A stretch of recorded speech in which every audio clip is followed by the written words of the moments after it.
I used to think that being sensitive, feeling like I absorb everybody's emotions, feelings, and thoughts around me was a problem.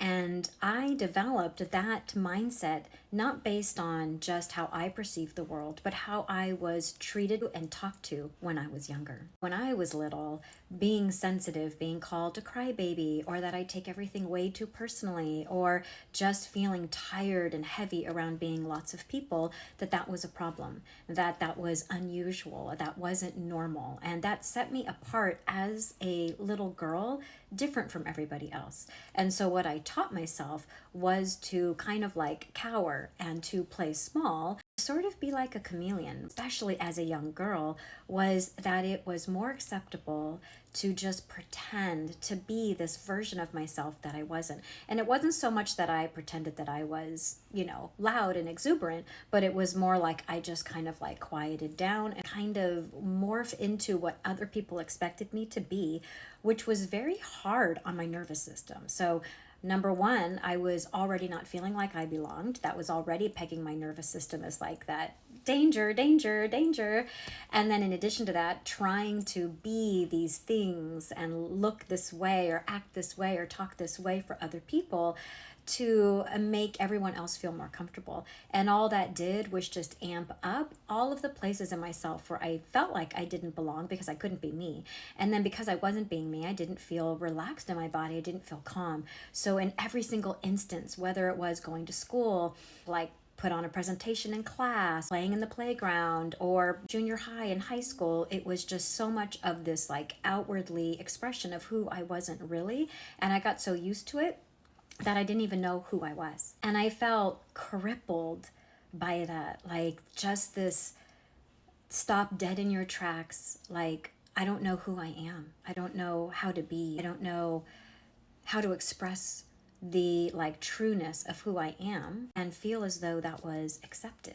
Now, this eventually bled into not only how I like responded in the world, how I acted in the world, and how I interacted in the world, but it definitely kind of started to bleed into my self-worth, right? As a child, I wouldn't say that that's what it was, but when I look back on it, yeah, like that self-worth identity was like bottom of the barrel. Like I felt like garbage.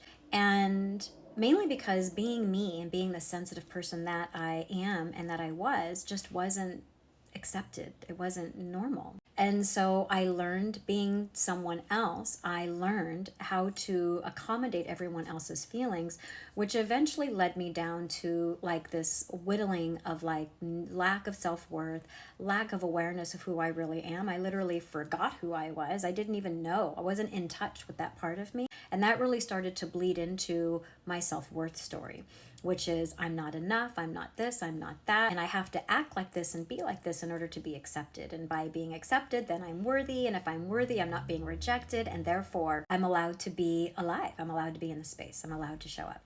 That self-worth story, that lack of self-worth eventually led into a scarcity way of feeling and thinking, a mindset that eventually affected every part of my life, relationships, money, my career, what I wanted to do with my life, raising my children, family relationships, personal relationships. Like it just touched every single thing. And one of the biggest things that it really tapped into was what I like to call my money story. And my money story is that I'm not allowed to be abundant. If I feel at a fundamental level that I'm not allowed to just be me, to be abundantly me, that's going to definitely affect and did affect the ability to be able to feel safe in receiving. Whether that's safe in receiving a compliment, safe in receiving help, and asking for help, or just safety in being able to allow myself to receive from life, the universe, money in particular, having a job that I love, being able to spend money on myself. All of that just started to like add like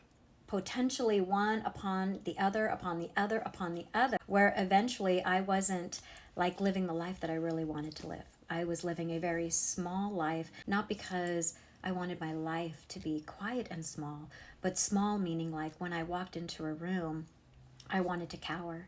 I didn't want to talk to anybody. I didn't want to be with anybody. I wanted to get out of there as soon as possible, which definitely caused people to think certain ways about me, ways about me that weren't even true. It's like, if someone's not going to like me, at least let's have them not like me because of me authentically, not because who I'm faking myself to be. It took me a very long time to learn that. When I eventually learned that, and it really moved through not only just divorces, bankruptcy, and repossessions, and kind of like a total release of good things that I was having in my life, a complete loss of all of that, just like bottom of the barrel. But that really started to tap into my self-worth story and why I felt like I wasn't worthy. And that's where kind of like my journey of moving towards an abundant mindset began. Nothing gets you more in the thick of it than money. Yeah, like I can ignore self-worth, I can live life and make rationalizations about it. But when it comes to money and not being able to feel calm and grounded and like I can take care of my kids as a single mother, not being able to buy food, worrying about paying rent, not being able to pay rent, now having to figure out what that's all about. Nothing like that real world, like in your face, crippling challenge did I really start to look into. Why is this happening? Why is this like showing up in my life? And that money story, as I dived deeper and deeper into it, had a lot to do with how I was raised when I was little, how I sort of like took in the world around me, and how I changed who I was to please the world, and really being able to rewrite that story, specifically my money story, from a scarcity mindset to an abundance mindset. And that can be as simple as just blessing all of the amazing tiny itty bitty little things in your life. So it's odd to think that I was able to transform my money story into an abundance mind story from a scarcity one, just based on gratitude and blessing the little things. Finding, a penny on the ground. Thank you, more of this, please. Someone lets me on the freeway. Thank you, more of this, please. I adopted this saying, thank you, more of this, please. Every single time, even the tiniest little thing went well for me. I go out, I feel the sun on my skin. Thank you, more of this, please. I started to rewire my brain and create new neural pathways towards an abundance way of thinking and viewing the world. And that eventually and rather quickly started to really get me into feeling safe with abundance, starting to ask more and taking action, even the tiniest, smallest little pieces of action, of asking for help, of saying thank you when someone complimented me, taking a breath in deep into my belly when something really nice happened in my life, really good and abundant in my life. And instead of pushing it away, I said yes. I said thank you. And that started to lead me down a path of all of a sudden that everything I look at, even when things aren't going well in my life, that there is an abundance of learning. There's abundance of feeling safe and all of that. So where in your life is your self-worth story or your money story holding you back?